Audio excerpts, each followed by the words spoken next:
네, 이번 주 코스피는 2,600선을 중심으로 박스권 흐름을 보였습니다. 미국의 재정 적자 이슈가 또 부각됐던 그런 한 주기도 한데요. 강동현 대표님, 투자자들의 반응은 전반적으로 어땠다라고 평가해 볼 수 있을까요? 네, 먼저 이제 미국 증시를 보게 되면은요, 이 시장에서 우려하는 이 관세 법안이 이 미국 하원 통과 이후에 시장 분위기가 일단 첫 번째 시장 분위기가 아무래도 중요하겠죠. 이 목요일처럼 변동성을 좀 크게 가져가기보다는 3대 지수 모두 좀 보합권에서 제한된 움직임을 보이면서 마감을 했습니다. 네. 이 바로 직전 거래일 대비 상대적으로 이 차분한 모습을 보였는데요. 이 부분은 시장 참여자들이 이 미국의 재정 건전성에 대해 가지고 좀 신중한 태도를 보이고 있다 보여지고요. 이거는 시장이 우려하는 무조건적인 부정적인 의미는 아니다라고 일단 판단이 됩니다.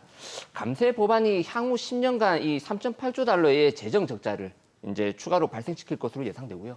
이 국채 금리를 상승시키는 요인으로 작용을 하겠지만 이 법인세 감세안도 있고 뭐 TV라든지 아니면 이런 부분에 대한 세금 감세안 그리고 자동차 뭐 대출 이자라든지 뭐 공제 뭐 여러 가지 세제 혜택이 있는데 이런 부분은 기업의 나중에 수익 증가로 또 이어질 수 있는 부분이거든요.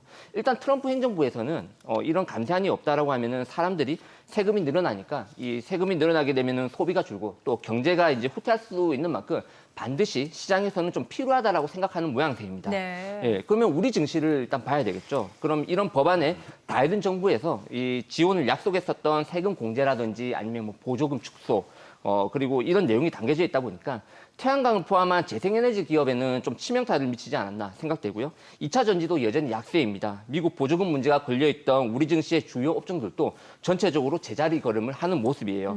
최근 강세 흐름이 나왔었던 뭐 하나솔루션이라든지 일부 태양광 관련주들이 급락한 부분도 이런 영향이라고 보입니다. 그런 만큼 일단 이번 재정 적자에 대한 우려감이 좀 다소 완화될 때까지는 우리가 이제 시장에 대응할 때 업종별 차별화 전략이 좀 반드시 필요하지 않나 이렇게 생각하고 있습니다. 네, 그래서 이 시간을 통해서 저희가 이제 섹터별로 어떻게 접근을 해야 할지 좀 꼼꼼하게 짚어보도록 하겠습니다.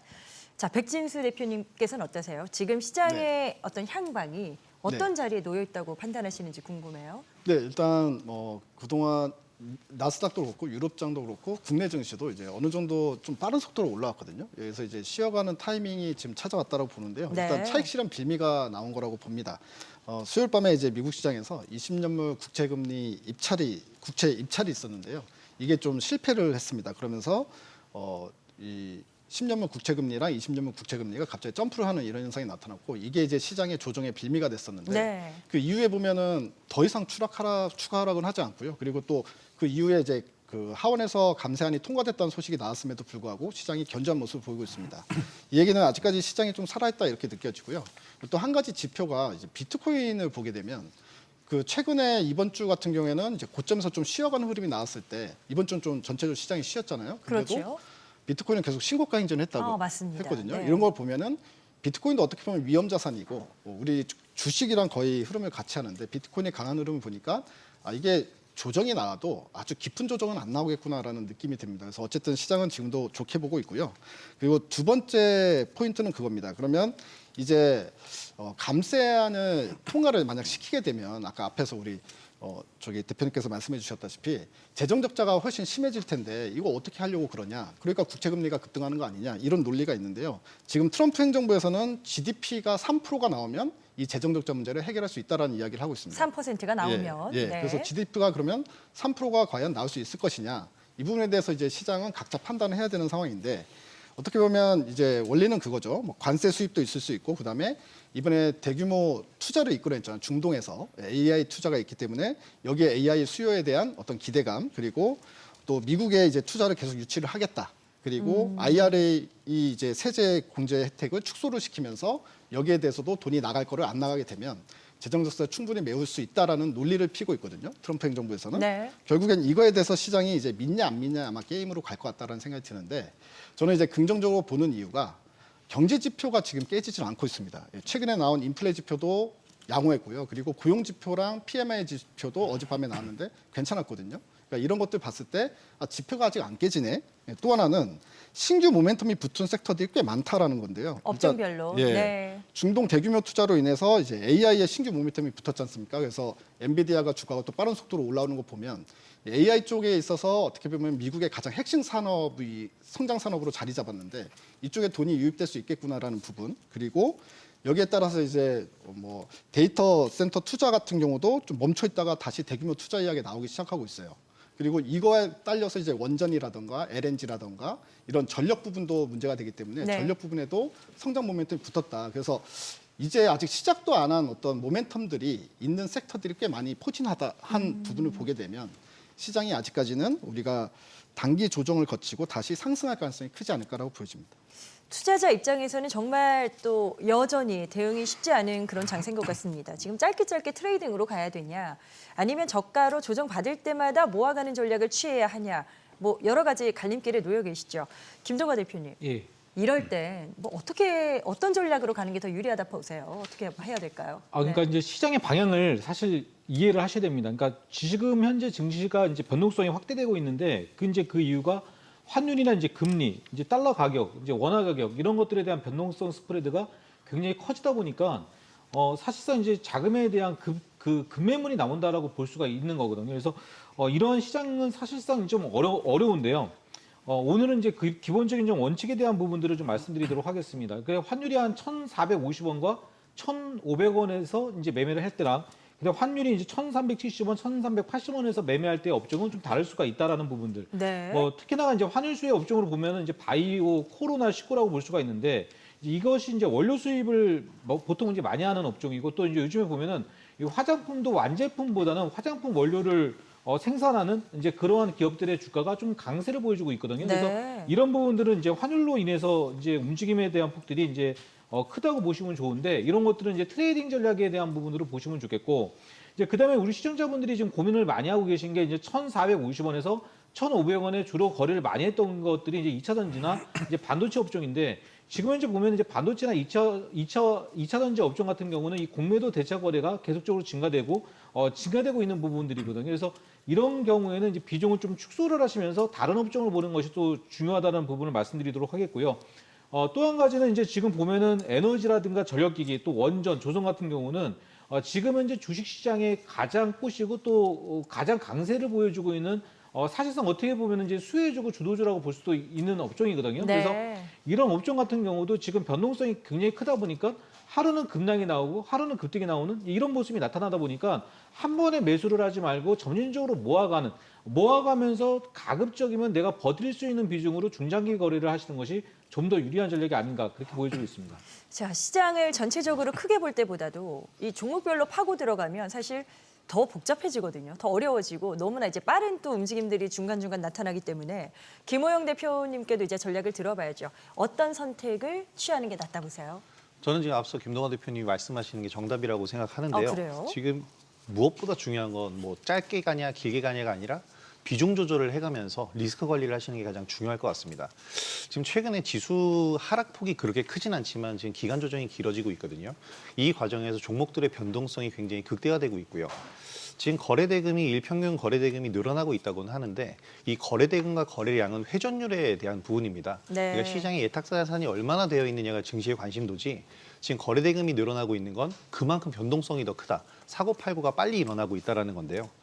지금 짧은 트레이딩을 하는 것도 가격과 시간을 줘야 되는데 지금 개별 종목들의 순간 급등락은 계속되고 있습니다. 쉽지 않을 거고요.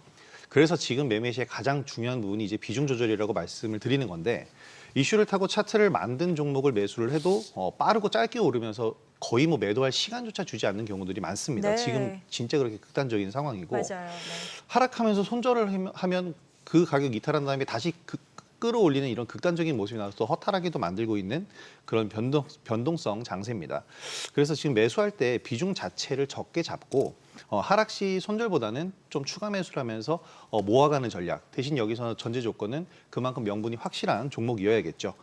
이렇게 대응하시면 비중을 적게 매수했다가 급등할 때 뭐 수익도 보실 수 있을 거고 하락 시에는 리스크 관리를 하면서 모아가는 전략 두 가지 모두 활용하실 수 있을 것 같습니다. 알겠습니다. 자, 네 분의 시황 분석을 먼저 쭉 한번 들어보셨고요. 이번에 외환 시장 한번 짚어볼까 합니다. 달러 대비 지금 원화 환율이 어느새 1,370원대. 1,370원대까지 내려왔습니다. 지금 보면 미국의 아시아 통화 절상 압박은 계속될 거다. 달러 약세도 그에 맞춰 가팔라질 거다. 뭐 이런 전망이 많잖아요. 강동현 대표님은 뭐 여기에 동의하세요? 계속 그런 방향으로 갈까요? 네, 그런 것 같습니다. 아, 네. 예, 일단 뭐 아시아 국가들을 상대로 이제 자국 통화 절상 압박이 계속 지속되고 있는데요. 그러면서 뭐 월드로 환율이 1,400원 이제 밑으로 내려가기 시작했죠. 뭐 일단 환율 부분에 있어가지고는 이게 일단 시장이 어느 정도 수능을 해야 되는 부분이기 때문에 일단 거기에 맞춰가지고 우리가 시장에 좀 대응을 하는 게 좀 중요하지 않나 생각되고요. 네. 그 과정에서 일단 최근에 1,400원 이하로 떨어지면서 이제 가장 눈에 띄는 부분은 이 외국인들의 순매수세가 좀 시작되었다라는 점. 지수는 크게 강세를 보이지는 못했지만 어떻게 보면은 월 들어가지고 제자리 걸음이라고 볼 수도 있거든요. 근데 이제 월별 기준으로 상반기 매도 우위를 보였던 외국인이 이 월 들어가지고 순매수 전환했다라는 점은 좀 긍정적으로 볼 수 있지 않나 생각됩니다. 네. 이 외국인 입장에서는 주식 수익이라든지 환차익 가능성까지 이렇게 열려 있다 보니까 좀 환경이 좀 우호적으로 이렇게 바뀌었다라고 일단 생각되고요. 워낙 강세 수혜 업종을 우리가 좀 이제 눈여겨봐야 되는데 이럴 경우 원재료 수입 단가 하락이 기업에 있어가지고 좀 수익률 개선으로 이제 이어질 수가 있기 때문에 국내 증시에서는 내수 중심으로 해가지고 기업들이 좀 유리해질 거고요. 그리고 여행이라든지 뭐 항공 이런 환율 민감 소비 업종들도 이제 수혜 가능성이 좀 있을 거라고 일단 보고 있습니다. 자, 지금 외환시장에 이어서 이번엔 기업 이슈 한 가지 더 보도록 하겠습니다. 삼성 바이오로직스가 인적 분할을 결정했습니다. 자, 지금 시장에서는 일단 호재로 받아들이는 분위기이긴 한데요. 어떻게 해석을 해야 될지 백진수 대표님 분석 궁금합니다. 어떻게 네. 보세요? 네. 일단 삼성바이오로직스 같은 경우에는 이제 사업이 두 개 축이 있었습니다. CDMO 사업이 있고 이제 바이오 시밀러 사업이 있는데 이 두 개를 인적 분할해서 각자 사업을 해라 이겁니다. 그러면은 아무래도 이제 효율성도 증대되고 각자 사업에 집중할 수 있겠다. 뭐 이런 이제 내용인데요. 네. 사실 그 투자들은 그 속내를 들여다보잖아요. 그래서 두 가지 정도의 속내를 좀 보고 있는 것 같습니다. 이제 첫 번째 관점은 뭐냐면 지금 현재 이제 삼성전자가 HBM 쪽에서 밀리면서 약간 힘들어진 상황이잖아요. 그래서 이재용 부회장이 이제 제2의 반도체 포스트 삼성전자로 이제 미래 먹거리로 바이오를 보고 있는 거 아니냐. 그러면서 이제 제대로 키우려는 거 아니냐 이런 이제 긍정적인 어떤 기대감이 있고요. 네. 또 일각에서는 지배구조 개편으로 보는 시각도 있습니다. 그 이재용 부회장이 삼성물산의 지분 20%를 가지고 있고 삼성바이오로직스의 최대 주주가 바로 삼성물산인데요. 지분 43%를 가지고 있죠. 그러면 이 두 개 회사를 이제 분할을 하면서 그리고 지분을 어느 정도 좀 처분을 하려는 거 아니냐. 그리고 거기에 대해서 확보한 자금을 갖다가 삼성전자 지금 주가가 어차피 많이 싸기 때문에 네. 지분 확보의 기회로 삼는 거 아니냐 이렇게 이제 보는 시각이 있는데요. 뭐 이렇게 보는 시각이라면 삼성바이오로직스를 산 게 아니라 삼성물산을 샀겠죠. 이런 사람들은. 뭐 어찌됐든 간에 이런 이 인적 분할 이슈는요. 주가의 중장기적인 이슈가 아니라 단기 이슈일 뿐이니까 만약에 샀는데 수익이 났다. 그게 뭐 삼성바이오로직스가 됐든 삼성물산이 됐든 그러면 어떻게 해야 되겠습니까? 바로 익절해야 된다. 이렇게 말씀드리겠습니다. 알겠습니다. 이 말씀 주신 내용들 관심 있으셨던 분들이나 보유하신 분들에겐 또 참고치가 됐으면 좋겠고요. 앞서 이야기 나왔습니다. 비트코인의 사상 최고가 경신 흐름. 이 부분도 좀 짚어볼게요. 11만 달러를 웃돌면서 지금 최고가를 높여가는 행보가 나타났었죠. 자, 이렇게 된다면 김호영 대표님, 뭐 관련 종목으로 저희가 좀 접근을 해볼 여지도 있을까요? 뭐 지금 필요한 전략은 뭘까요? 뭐 일단 비트코인 가격 변동부터 보게 되면 이제는 14만 달러, 하나로 2억 원이 이제 꿈의 가격이다로 바뀌었습니다. 네네. 이전에 10만 달러 돌파가 목표였다면 이제 14만 달러로 목표가를 올리고 있는데 일단 이렇게 된 데에는 미국 상원이 이제 가상자산 관련 규제를 완화했다라는 기사가 나왔는데 완화가 아니라 규정을 정한 겁니다. 기초 자산을 무조건 갖춰야 된다 뭐 이런 기본적인 요건들을 만들었는데 이것 자체 규정을 정한 것 자체가 가상화폐를 이제 정당한 금융수단으로 인정한 것이다라고 시장에서 평가를 하고 있고요. 이로 인해서 가상자산 강세는 좀 이어질 것으로 생각이 되는데 JP모건과 같은 미국 월가의 금융사들도 공식적으로 이제 고객들에게 비트코인과 같은 가상자산을 이제 자산으로 구매하는 것을 허용하고 있는 상황입니다. 이런 우호적인 환경이고 또 주식시장 자체가 지금 변동성이 굉장히 크고 오락가락하면서 매력도가 좀 사실 떨어지는 게 사실입니다. 그러면서 이제 가상자산 시장으로 자금이 더욱더 몰리기 때문에 더 불장이 나올 거라고 생각을 하는데요. 그럼 국내 관련주들, 이제 증시에서는 관련주들을 좀 봐야겠죠. 그렇죠. 네. 여러 종목이 있는데 그중에서 우리기술투자가 사실 대장입니다. 국내 최대 가상화폐 거래소인 두나무의 지분을 가장 많이 보유를 하고 있는데요. 지난해 이제 두나무 지분 매각설이 돌았는데 사측에서 바로 부인을 했고 그러면서 가장 탑픽이긴 한데 문제는 앞서서 말씀드린 것처럼 우리나라 증시의 이 변동성이 더 큰 문제입니다. 오늘만 하더라도 이제 장대 음봉으로 마무리하면서 하락 마감을 했거든요. 그래서 지금 문제는 변동성이 크다는 거고 이는 가상자산의 문제가 아니라 지금 주식시장의 상황이기 때문에 이런 변동성에 유의하시면서 접근을 해보시면 좋을 것 같습니다. 네, 최고가 흐름을 보였었던 또 비트코인 행보 저희가 좀 잠깐 이야기 나눠봤습니다. 자, 다음 주 전망을 이제 풀어봐야 될 텐데요. 뭐 안으로 밖으로 계속해서 이슈는 여전합니다. 미국의 물가 지표, 금리 결정 이 부분이 이제 다음 주 예정돼 있죠. 또 안으로는 여전히 대선 이슈에 촉각을 곤두세울 필요가 있겠습니다. 자, 김동완 대표님, 예. 뭐 방향성을 포함해서 지금 투자자들이 필요한 스탠스는 어떤 쪽이라고 설명해 주실까요? 그러니까 미국 증시와 국내 증시가 왜 디커플링으로 지금 이렇게 같이 움직이지 않는가 이제 그런 부분들에 대해서 이제 고민을 많이 해봐야 될 것 같고 네. 또 앞에서도 말씀드렸지만 지금 변동성 지표가 왜 이렇게 많이 생기느냐 이런 부분들을 좀 체크를 해봐야 되는데 일단 미국 증시는 어느 정도는 이 관세 문제에 대해서는 이제 내성이 좀 생겼다고 볼 수 있겠고 또 거기에 따라서 이제 충격파가 나타나지 않는 모습입니다. 이제 다만 뭐냐면 미국의 이 신용등급 강등 자체가 단기로 봐야 되느냐 아니면 좀 중장기로 봐야 되느냐 이제 이 부분들을 좀 한번은 고민을 해봐야 될 것 같고요.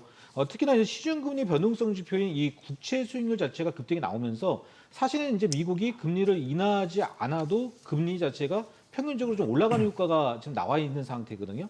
그런 상태에서는 보통 이제 달러가 강세가 되기 마련인데 지금은 이제 이 재정 적자에 대한 규모 자체가 커지고 있기 때문에 트럼프 정부는 일단 이 달러 자체를 계속적으로 약세를 유지를 해준다는 얘기죠. 네. 그러니까 달러가 약세가 된다는 얘기는 뭐냐면 환율이 그만큼 강세가 또 된다는 얘기입니다. 그래서 이러한 상태에서는 결론적으로 디커플링이 당분간 계속적으로 이어질 수밖에 없겠다라고 보시면 좋겠고요.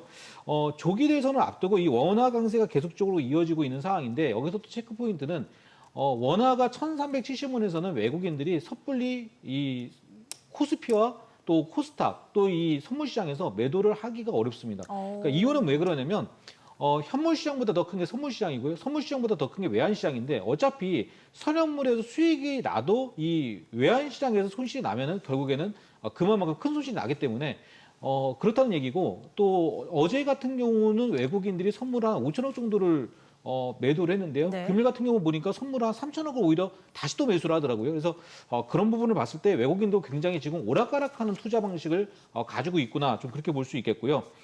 그다음에 이제 코스피 기준 전고점이 이제 2,650포인트 그리고 현재 주가가 한 2,590포인트 그리고 지난 4월달에 2,285포인트 무려 한 300포인트가 올라온 상태에 있는데 이 부분은 아마도 이제 조기 대선 이후에 이 양적 완화 정책을 국내에도 이제 시행을 하면서 추경 예산도 강하게 들어오고 또 투자자들이 강하게 들어올 것이다라는 어떤 그러한 그 선매수가 계속적으로 유입되고 있기 때문에 네. 우리 시청자분들은 앞으로의 증시 방향은 하락보다는 상승 방향으로 계속적으로 좀 이어서 봐야 된다는 말씀을 좀 드려야 될 것 같고요.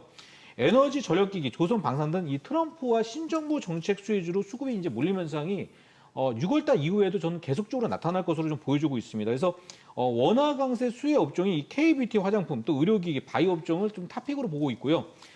중대형주를 좋아한다면 앞에서 말씀드렸던 뭐 원전이라든가 에너지라든가 전력기기라든가 조선 업종 같은 이 관세에서도 어떻게 보면은 조금은 수혜를 받을 수 있는 이런 업종을 중심으로 모아가기 전략을 가지고 보시는 게 좋지 않을까 그렇게 보여주고 있습니다. 네, 아주 짧게 백진수 대표께도 관점 포인트를 좀 여쭤볼게요. 뭔가를 좀 지켜볼 만한 그 어떤 네. 추이가 좀 있겠습니까? 네, 일단은 시장 자체가 지금 오르고 떨어지고 간에 이제 올라가는 종목 수가 점점 줄어들고 있습니다. 떨어지는 종목 수가 더 많죠. 그만큼 시장 내에서 주가 차별화가 상당히 심하게 일어나고 있기 때문에 이 포인트를 잡고 그 포인트 안에서만 매매를 해야 수익이 날 것 같습니다. 네. 일단 제일 먼저 국내에서 지금 현재 제가 봤을 때 대장주라고 생각되는 거는 이제 두산 에너빌리티거든요. 그러니까 원전에 대한 소식 계속 나오고 있습니다. 그렇죠. 그러니까 네. 신재생을 좋아하는 유럽에서조차 지금 원전을 설치한다는 이야기가 많이 나오고 있고요. 미국도 이제 원전에 관련된 그 행정명령을 준비 중이라고 하니까 원전이 앞으로 이제 어떻게 보면 시장의 주도주 역할을 할 수 있을 것 같으니까요. 원전 쪽 봐야 되고 그리고 네. 방산은 이제 유럽이 이 GDP 2.5%에서 5%까지 이제 방산비를 늘린다고 하니까 그 부분에 대한 수혜 그리고 화장품, 엔터, 미용기기 그러니까 이쪽으로 좀 집중해가지고 보는 게 시장에서 이제 좋을 것 같고요. 시장이 조정 나서 이 종목들이 조정 날 때 이 종목들을 사야지 밑에 있는 종목들보단 오히려 이 종목들이 조정 날 때 사는 게 훨씬 더 수익률 측면에서 좋을 거라고 생각됩니다. 확률적으로 더 유리할 수 있다라고 네. 판단을 하셨습니다. 자, 네 분의 의견 들어봤습니다. 전략 세우시는데 참고 자료로 방식도 활용하시면 되겠습니다. 또 투자의 최종 판단과 책임은 투자자 본인에게 있습니다. 항상 자신의 원칙에 맞추어서 현명한 투자하시길 바랍니다. 그리고 더 자세한 내용, 그 시황 분석과 여러 가지 의견들은 저희 카카오 채널에서도 확인이 가능합니다. 필살기를 검색해서 친구 추가하시면 되겠습니다.